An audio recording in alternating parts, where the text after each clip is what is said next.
ഇപ്പം നാളെ ഇവിടെ ഡൽഹിയിൽ കേരളം ഒരു സവിശേഷമായ സമരമാണ് നടത്തുന്നത്. സംസ്ഥാനത്തിലെ മന്ത്രിസഭാംഗങ്ങളും നിയമസഭാംഗങ്ങളും പാർലമെൻറ്റ് അംഗങ്ങളും ഈ പ്രക്ഷോഭത്തിൽ പങ്കെടുക്കും. കേരളത്തിൻ്റെ അതിജീവനത്തിനും മുന്നോട്ടു പോക്കിനും അനിവാര്യമായ മാർഗമെന്ന നിലയിലാണ് ചരിത്രത്തിൽ അധികം കീഴ്വഴക്കങ്ങളില്ലാത്ത ഈ പ്രക്ഷോഭത്തിൻ്റെ മാർഗം തിരഞ്ഞെടുക്കേണ്ടി വന്നത്. കേരളത്തിൻ്റെ മാത്രമല്ല, പൊതുവിൽ സംസ്ഥാനങ്ങളുടെ ഭരണഘടനാദത്തമായ അവകാശങ്ങൾ സംരക്ഷിക്കാനുള്ള പ്രക്ഷോഭമാണിത്. ഒരാളെയും തോൽപ്പിക്കുക എന്ന ലക്ഷ്യത്തോടെയല്ല ഈ സമരം. തോറ്റ് പിന്മാറുന്നതിന് പകരം അർഹതപ്പെട്ടത് നേടിയെടുക്കുക എന്ന ലക്ഷ്യമാണ് ഇതിനു പിന്നിൽ. രാജ്യമാകെ സമരത്തിന് പിന്തുണയുമായി കേരളത്തോടൊപ്പം നിലകൊള്ളുകയാണ്.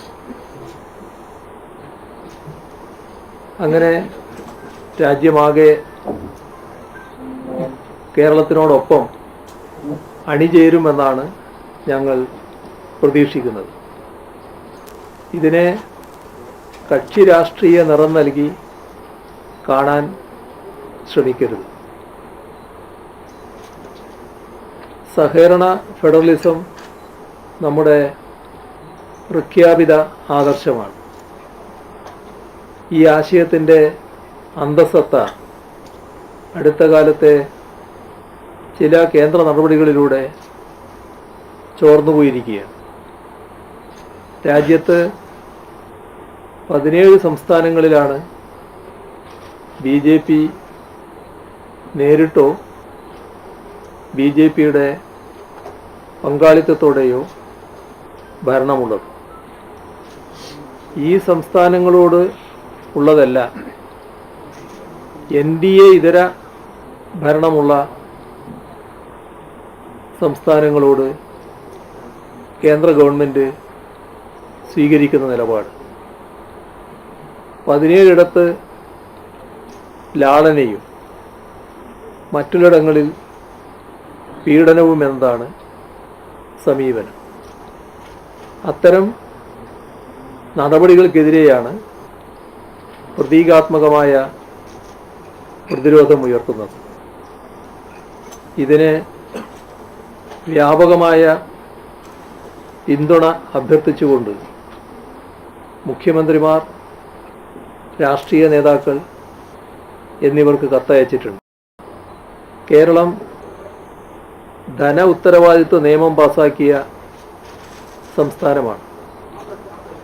2019-20, 2020-21 സാമ്പത്തിക വർഷങ്ങളിൽ ധനക്കമ്മി ഈ നിയമത്തിൽ നിഷ്കർഷിച്ച പരിധിക്കുള്ളിൽ കേരളം നിലനിർത്തിയിട്ടുണ്ട്. 2020-21 കോവിഡ്-19 അസാധാരണ സാഹചര്യത്തിൽ ധനക്കമ്മിയുടെ പരിധി രാജ്യമാകെ ആഭ്യന്തര വരുമാനത്തിൻ്റെ 3% നിന്നും 5% കേന്ദ്ര സർക്കാർ ഉയർത്തിയിട്ടുണ്ട്. നിയമപ്രകാരം തന്നെ സംസ്ഥാനത്തിനുള്ള അവകാശങ്ങൾ നിലനിൽക്കെയാണ് കേന്ദ്ര ധനമന്ത്രാലയം ചില പുതിയ നിബന്ധനകൾ അടിച്ചേൽപ്പിച്ചത്. 2022 മാർച്ച് 31 കേന്ദ്ര ധനമന്ത്രാലയം ഇത് സംബന്ധിച്ച് ചില നിർദ്ദേശങ്ങൾ അയച്ചു. സംസ്ഥാന സർക്കാർ നികുതിയുടെ നിശ്ചിത വിഹിതം നൽകുന്ന സ്ഥാപനങ്ങൾ എടുക്കുന്ന വായ്പകൾ ആകെ സംസ്ഥാന സർക്കാരിൻ്റെ വായ്പകളായി കണക്കാക്കുമെന്നാണ് അതിലെ ഉള്ളടക്കം. തത്തുല്യമായ തുക സംസ്ഥാനത്തിൻ്റെ കമ്പോള വായ്പാ പരിധിയിൽ നിന്നും വെട്ടിക്കുറക്കുമെന്നും അതിൽ വ്യക്തമാക്കി. ഇത് 15ാം ധനകാര്യ കമ്മീഷന്റെ ശുപാർശകളിൽ ഇല്ലാത്ത ഒന്നാണ്.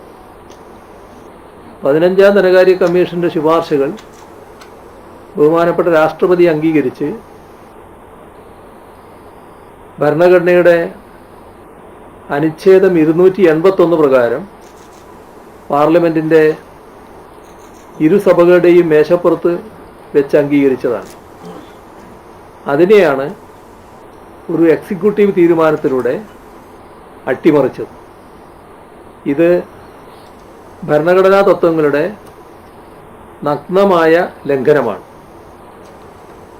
ഈ നടപടി വഴി കിഫ്ബി, KSSPL എന്ന് പറയുന്നൊരു പെൻഷൻ കമ്പനിയാണ്, ക്ഷേമ പെൻഷൻ നൽകുന്നതിന് രൂപീകരിച്ചൊരു കമ്പനിയായിരുന്നു. ഇത്തരം സംസ്ഥാന ഉടമസ്ഥയിലുള്ള സംരംഭങ്ങളെടുത്ത വായ്പകളെ കൂടി സംസ്ഥാനത്തിൻ്റെ കടമെടുപ്പ് പരിധിയിൽ മുൻകാല പ്രാബല്യത്തോടെ ഉൾപ്പെടുത്തുകയാണ്.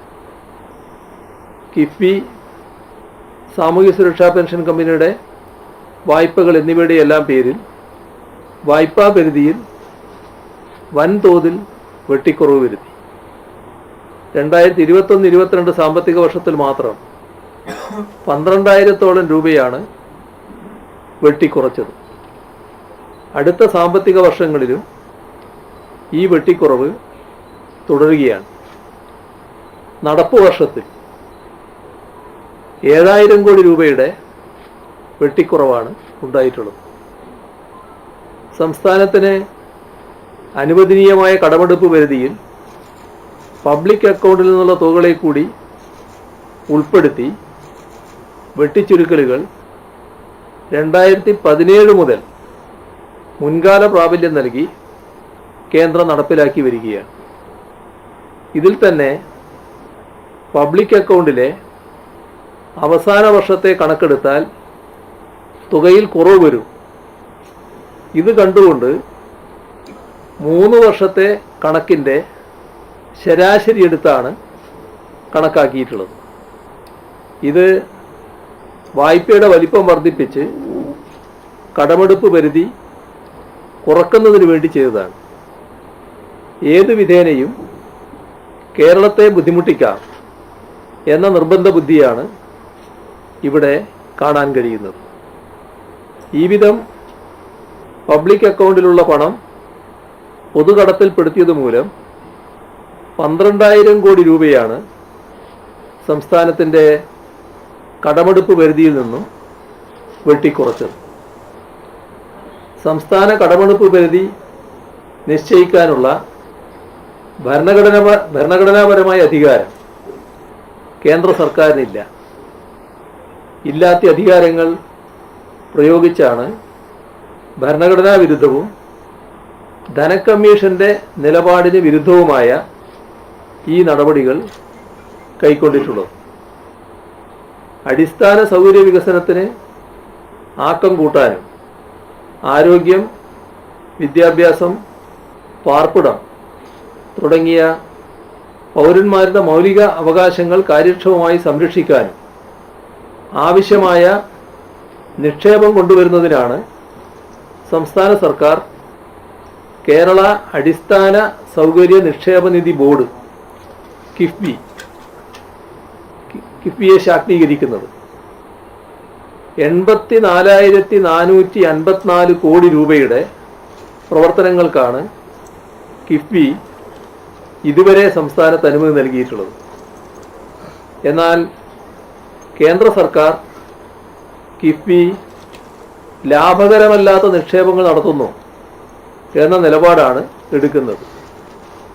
കൊച്ചി ബാംഗ്ലൂർ വ്യവസായ ഇടനാഴി, ഗിഫ്റ്റ് സിറ്റി ഇതുപോലെയുള്ള കാര്യങ്ങൾക്ക് സംസ്ഥാനത്ത് വലിയ വികസനം സാധ്യമാക്കുന്ന പദ്ധതികളുടെ ഭാഗമായുള്ള ഭൂമി ഏറ്റെടുക്കലിനായി 16,108 കോടി രൂപ ചെലവാക്കുന്നതും ഇതേ കിഫ്ബി മുഖേനയാണ്.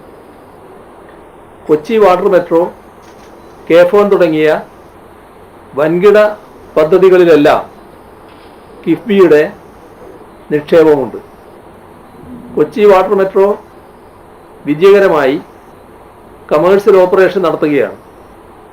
ദീർഘകാല ലാഭം ലക്ഷ്യമാക്കി പ്രവർത്തിക്കുന്ന കിഫ്ബിക്കെതിരെ ഇക്കാര്യങ്ങൾ മറച്ചുവെച്ചാണ് വലിയ കുപ്രചരണം നടത്തുന്നത്. 2016 LDF സർക്കാർ അധികാരത്തിൽ വരുമ്പോൾ സാമൂഹ്യക്ഷേമ പെൻഷൻ 600 രൂപയായിരുന്നു. ഇന്നത് 1600 രൂപയാണ്. സംസ്ഥാന സർക്കാർ വിതരണം ചെയ്യുന്ന 5 ഇനം സാമൂഹ്യ സുരക്ഷാ പെൻഷൻ ഇനങ്ങളിലായി 60 ലക്ഷം ഗുണഭോക്താക്കളാണുള്ളത്.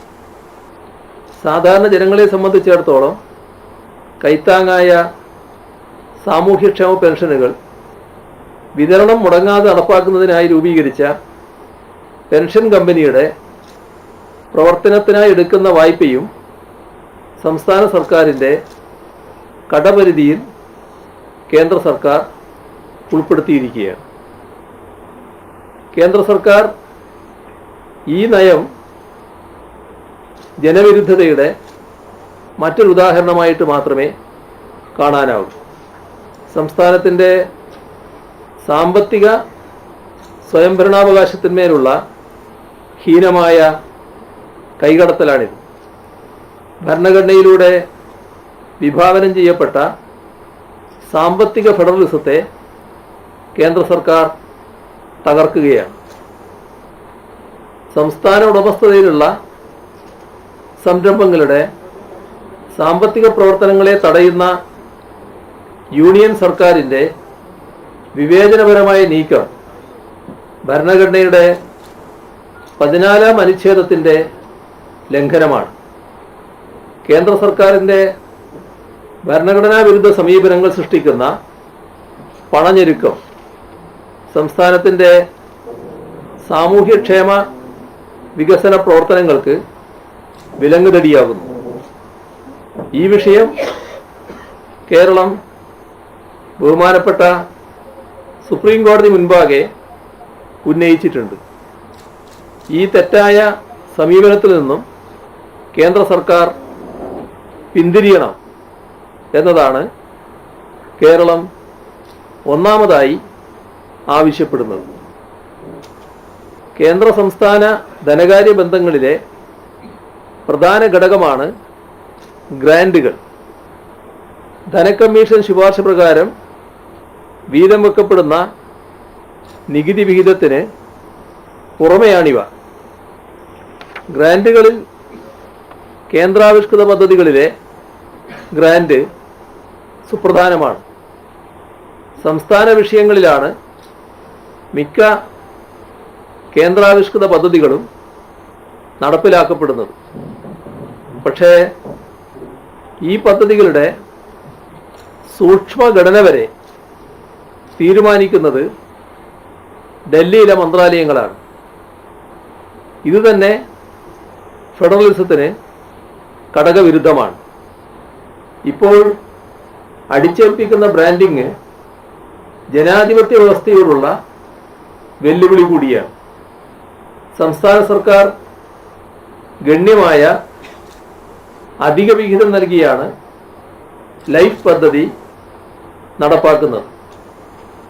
ലൈഫ് ഭവന പദ്ധതിയുടെ ഭാഗമായി ഇക്കൊല്ലം ജനുവരി 22 വരെ 3,71,934 വീടുകൾ നിർമ്മിച്ചു.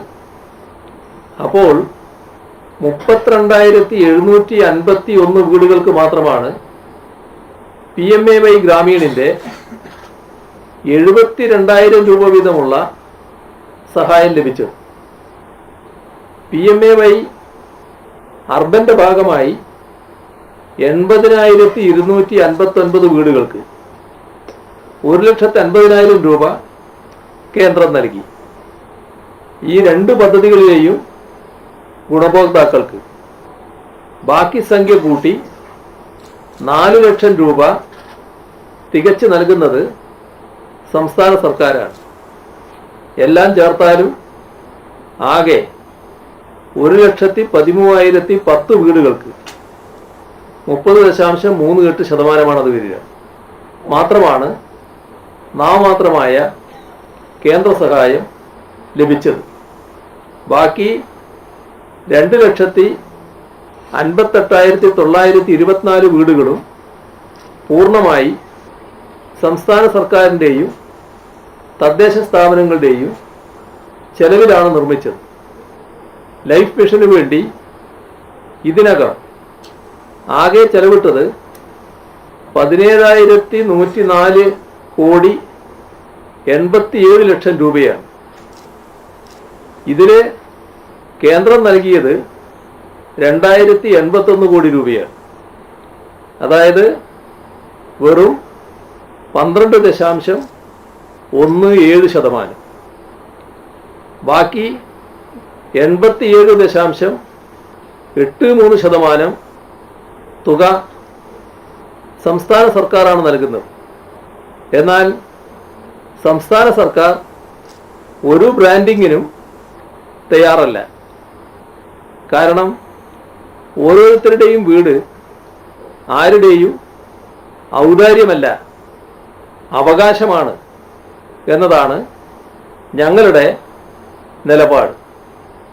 എന്നാൽ ലൈഫ് പദ്ധതി കീഴിൽ നിർമ്മിക്കുന്ന ഈ വീടുകളിൽ കേന്ദ്ര പദ്ധതിയുടെ ബോർഡ് വെക്കണം, അല്ലെങ്കിൽ കേന്ദ്രം നൽകുന്ന ചെറിയ വിഹിതം പോലും അനുവദിക്കുകയില്ല. ഇതാണ് കേന്ദ്ര ധനമന്ത്രാലയം എടുത്തിരിക്കുന്ന നിലപാട്. സംസ്ഥാനങ്ങൾ കുറഞ്ഞത് 40% ചെലവഴിക്കുകയും നടത്തിപ്പിൻ്റെ മേൽനോട്ടം വഹിക്കുകയും ചെയ്യുന്ന പദ്ധതികളുടെ നേട്ടങ്ങളിൽ നിന്നും സംസ്ഥാനങ്ങളെ പൂർണ്ണമായും ഒഴിവാക്കുകയാണ്.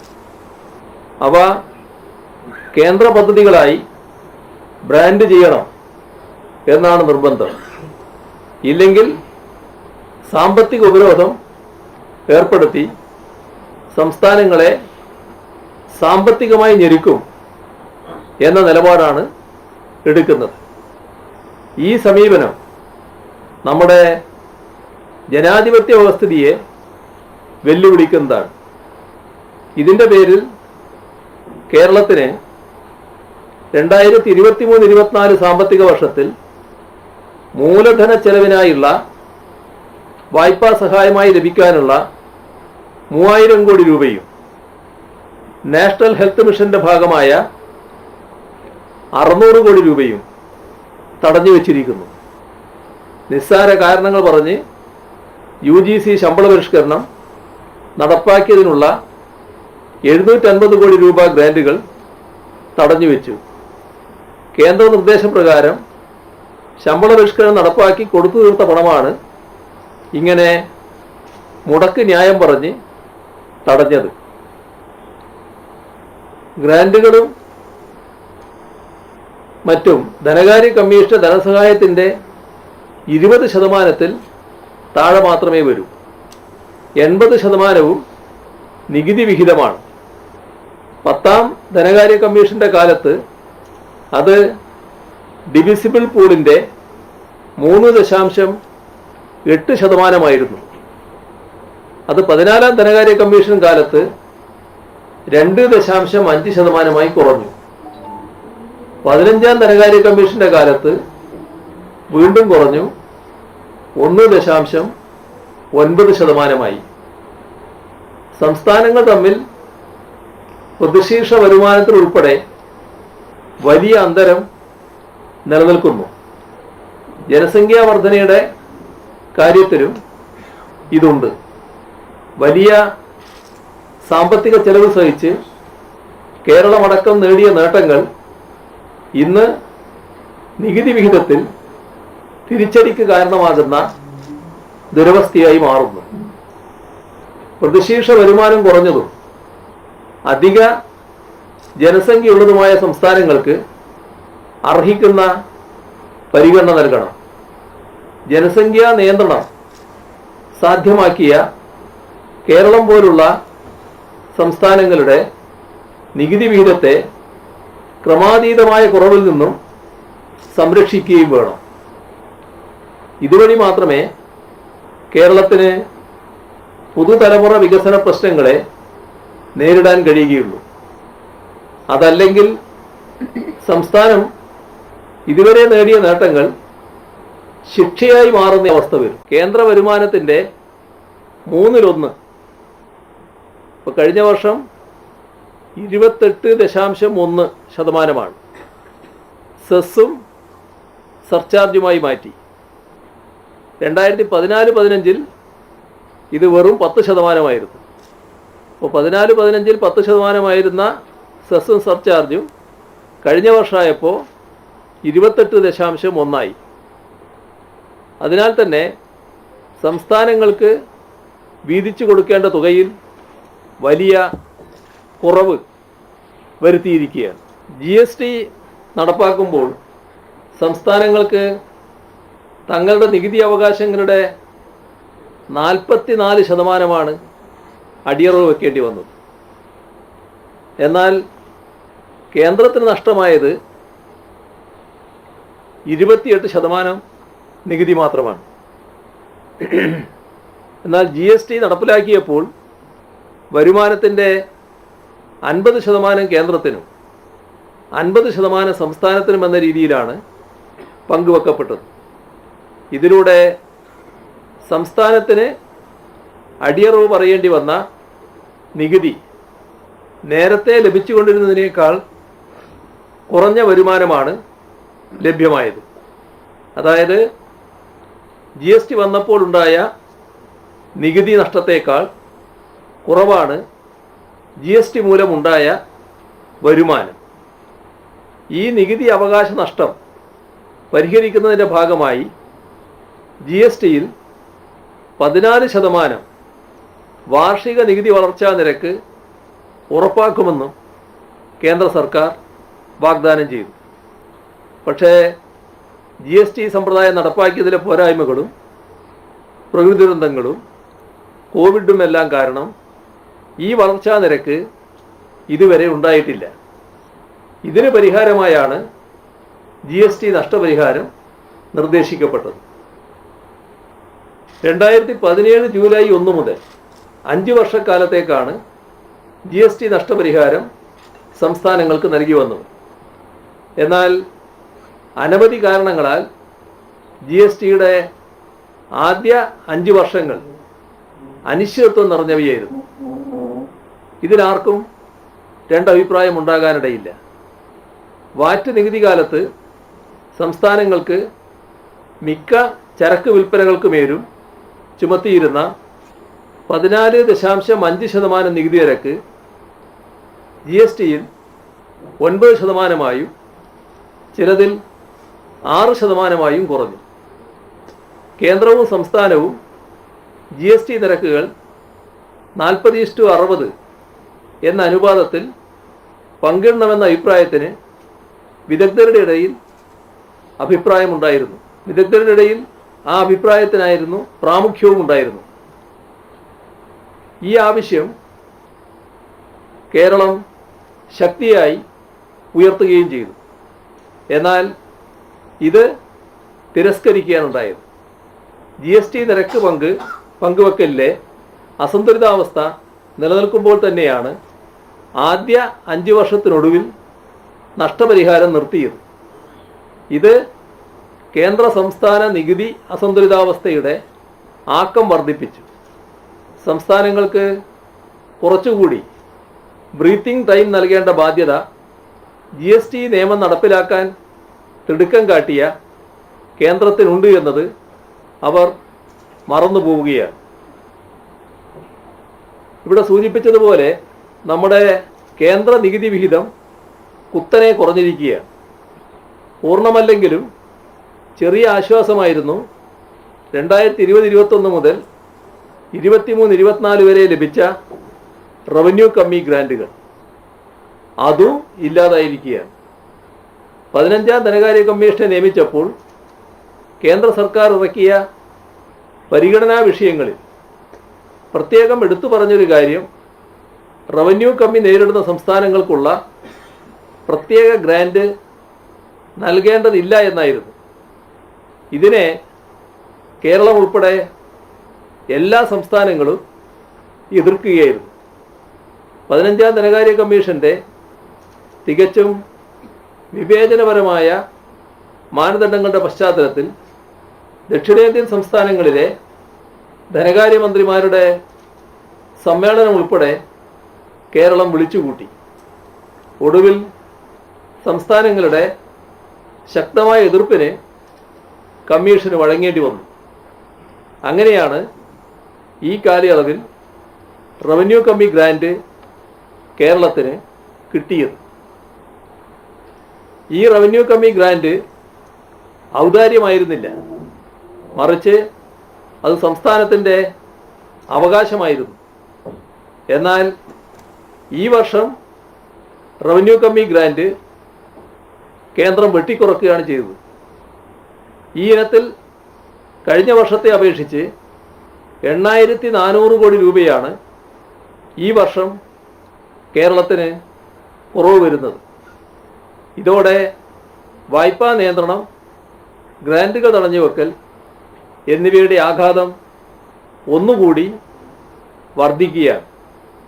റവന്യൂ കമ്മി ഗ്രാൻറ്റിലുണ്ടായ ഇടിവാണ് നിലവിലെ പ്രധാന ധനപ്രശ്നങ്ങളുടെ പ്രധാന കാരണം. കേരളം എല്ലാ മേഖലയിലും അവഗണിക്കപ്പെടുകയാണ്. പുതിയ പദ്ധതികൾ അനുവദിക്കുന്നില്ല. ഈ കഴിഞ്ഞ കേന്ദ്ര ബജറ്റിൽ കേരളത്തിൻ്റെ പേര് പോലും പരാമർശിക്കുന്നത് ഇല്ലാത്ത പരിമിതമാകുന്ന ദുരവസ്ഥയിലാണ് നമുക്ക് കാണാൻ കഴിഞ്ഞത്. ആ രീതിയിൽ അവഗണന വളർന്നിരിക്കുകയാണ്. സംസ്ഥാനത്തിൻ്റെ ദീർഘകാല ആവശ്യമായ എയിംസിന് ഒരു പരിഗണനയും കിട്ടിയില്ല. എല്ലാ യോഗ്യതയും ഉണ്ടായിട്ടും ഭൂമിയുടെ രേഖകളും അടിസ്ഥാന സൗകര്യ വികസന പദ്ധതിയും എല്ലാം കേന്ദ്രത്തിന് കൈമാറിയിട്ടും കേന്ദ്ര ബജറ്റിൽ ഇത്തവണയും എയിംസ് കേരളത്തിനില്ല.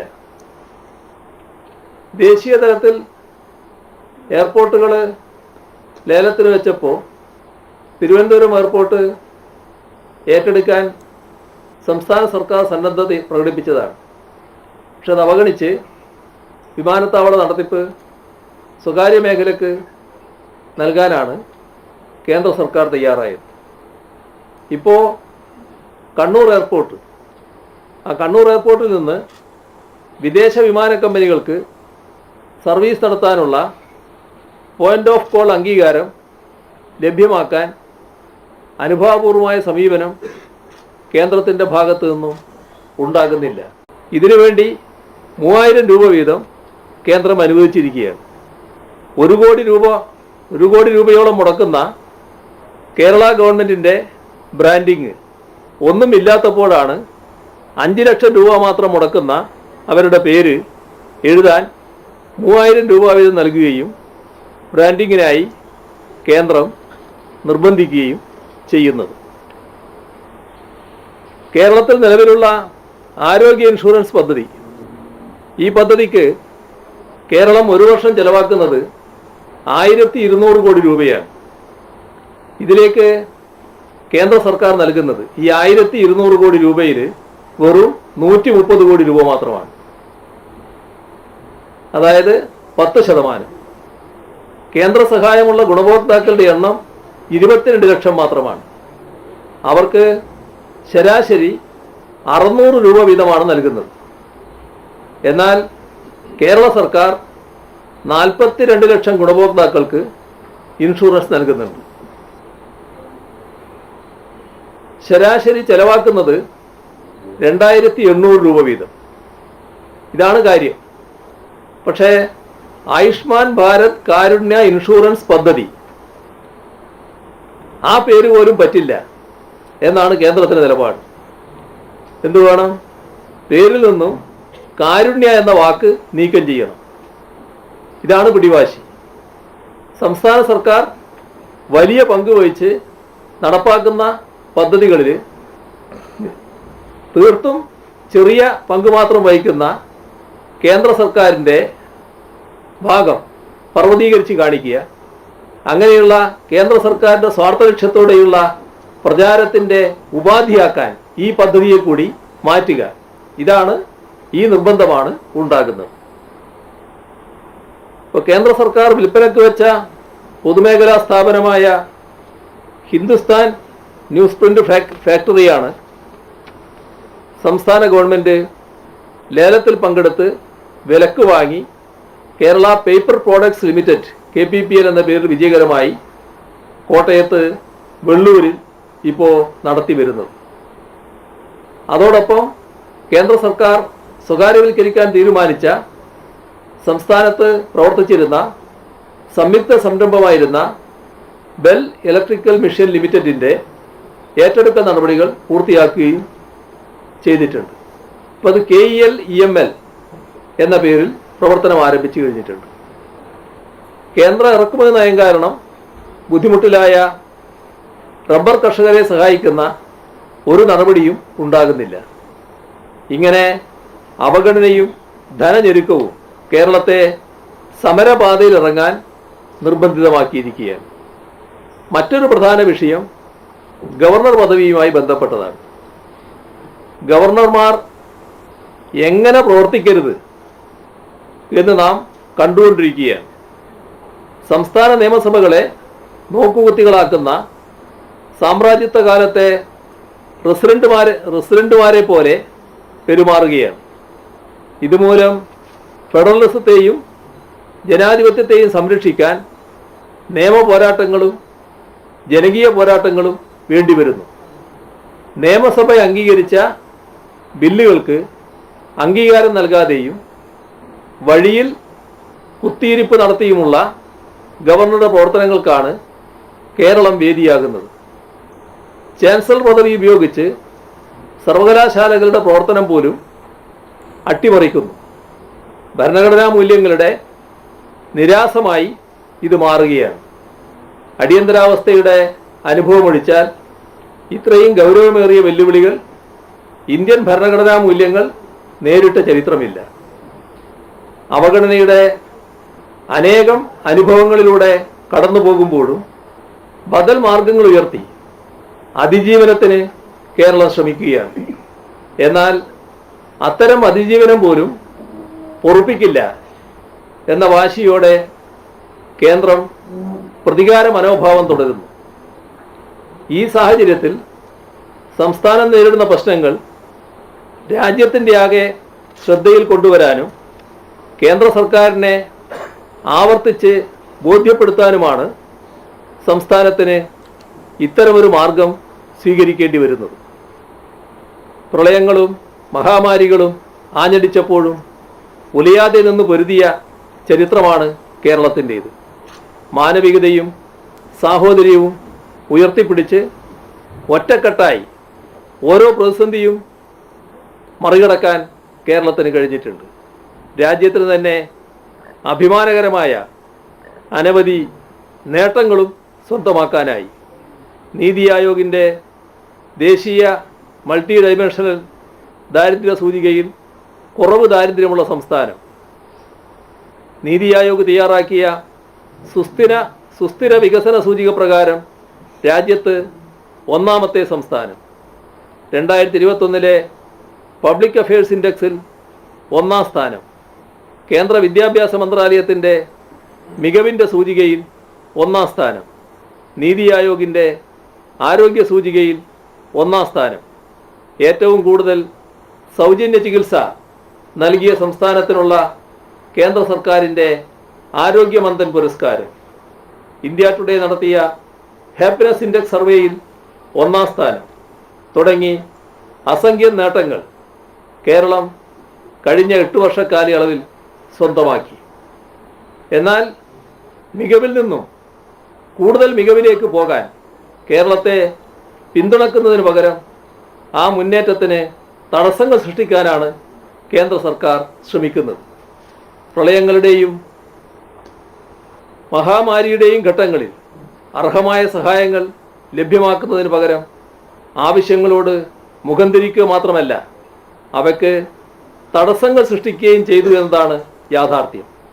ഈ ഹൃദയശൂന്യതയോടുള്ള പ്രതിഷേധം കൂടിയാണ് നാളെ നടക്കുന്ന സമരം. കർണാടകം കോൺഗ്രസിൻ്റെ നേതൃത്വത്തിലുള്ള ഒരു സംസ്ഥാന ഗവൺമെൻറ് ആണല്ലോ. അവർ ആ സംസ്ഥാനം നേരിടുന്ന വിഷയങ്ങളുടെ ഭാഗമായിട്ടാണ് ഇത്തരമൊരു സമരത്തിന് തയ്യാറായത്.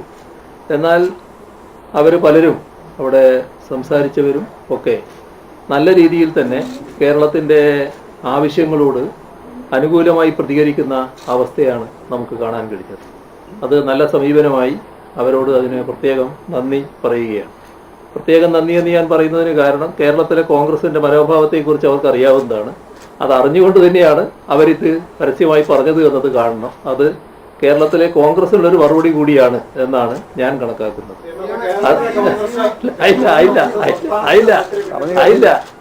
ഇത് തീർന്നില്ല. അപ്പോൾ അതിൻ്റെ ഭാഗമായി കോൺഗ്രസ് ഇവിടെ പങ്കെടുക്കുക എന്ന് പറയുന്നത് സാധാരണഗതിയിൽ ഉണ്ടാകുമെന്ന് സംശയമാണ്. ഇപ്പോൾ ഇതൊരു രഹസ്യമല്ല, നേരത്തെ എല്ലാവർക്കും അറിയാവുന്ന കാര്യമാണ്.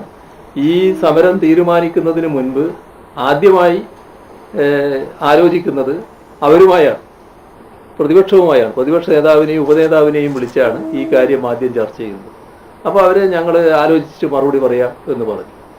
പക്ഷേ അവരുടെ മറുപടി നിഷേധ രൂപത്തിലാണ് വന്നത്.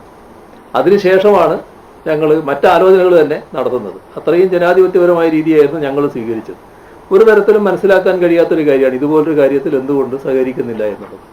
അപ്പോഴേക്കും ഞങ്ങൾ ഖാർഗെയെ ക്ഷണിച്ചുകൊണ്ടുള്ള കത്തടക്കം അയച്ചിരുന്നു. അപ്പോൾ അദ്ദേഹവും ചിലപ്പോൾ വരാതിരിക്കുന്നത് ഇവരുടെ സമ്മർദ്ദം മൂലമായിരിക്കാനാണ് സാധ്യത. മറ്റാളുകൾ പലരും ഇതിൽ പങ്കെടുക്കാൻ തന്നെയാണ് പോകുന്നത്. സ്വാഭാവികമായും ഞങ്ങൾ എല്ലാ മുഖ്യമന്ത്രിമാർക്കും BJP ഇതര മുഖ്യമന്ത്രിമാർക്കെല്ലാം ഇതുമായി ബന്ധപ്പെട്ടുള്ള കത്തുകൾ അയച്ചിട്ടുണ്ട്. പലരും ഇതിൽ പങ്കെടുക്കുക തന്നെ ചെയ്യും എന്നാണ് ഞങ്ങൾ പ്രതീക്ഷിക്കുന്നത്. ഗവർണർമാർ എങ്ങനെ പ്രവർത്തിക്കരുത് എന്ന് നാം കണ്ടുകൊണ്ടിരിക്കുകയാണ്.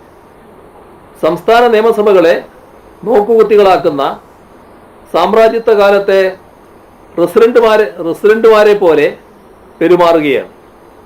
ഇതുമൂലം ഫെഡറലിസത്തെയും ജനാധിപത്യത്തെയും സംരക്ഷിക്കാൻ നിയമ പോരാട്ടങ്ങളും ജനകീയ പോരാട്ടങ്ങളും വേണ്ടിവരുന്നു.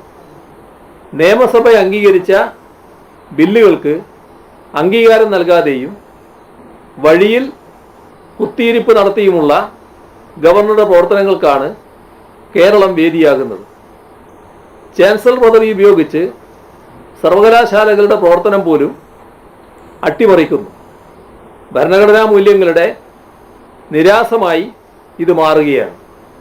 അടിയന്തരാവസ്ഥയുടെ അനുഭവമൊഴിച്ചാൽ ഇത്രയും ഗൗരവമേറിയ വെല്ലുവിളികൾ ഇന്ത്യൻ ഭരണഘടനാ മൂല്യങ്ങൾ നേരിട്ട ചരിത്രമില്ല. അവഗണനയുടെ അനേകം അനുഭവങ്ങളിലൂടെ കടന്നു പോകുമ്പോഴും ബദൽ മാർഗങ്ങൾ ഉയർത്തി അതിജീവനത്തിന് കേരളം ശ്രമിക്കുകയാണ്.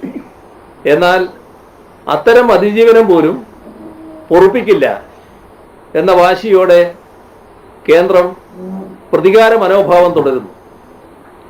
ഈ സാഹചര്യത്തിൽ സംസ്ഥാനം നേരിടുന്ന പ്രശ്നങ്ങൾ രാജ്യത്തിൻ്റെ ആകെ ശ്രദ്ധയിൽ കൊണ്ടുവരാനും കേന്ദ്ര സർക്കാരിനെ ആവർത്തിച്ച് ബോധ്യപ്പെടുത്താനുമാണ് സംസ്ഥാനത്തിന് ഇത്തരമൊരു മാർഗം സ്വീകരിക്കേണ്ടി വരുന്നത്. സബ്സ്ക്രൈബ് ചെയ്തിട്ടില്ലാത്തവർ ഇപ്പോൾ തന്നെ സബ്സ്ക്രൈബ് ചെയ്യുക. നോട്ടിഫിക്കേഷൻ ലഭിക്കുവാൻ ബെൽ ബട്ടണും അമർത്തുക.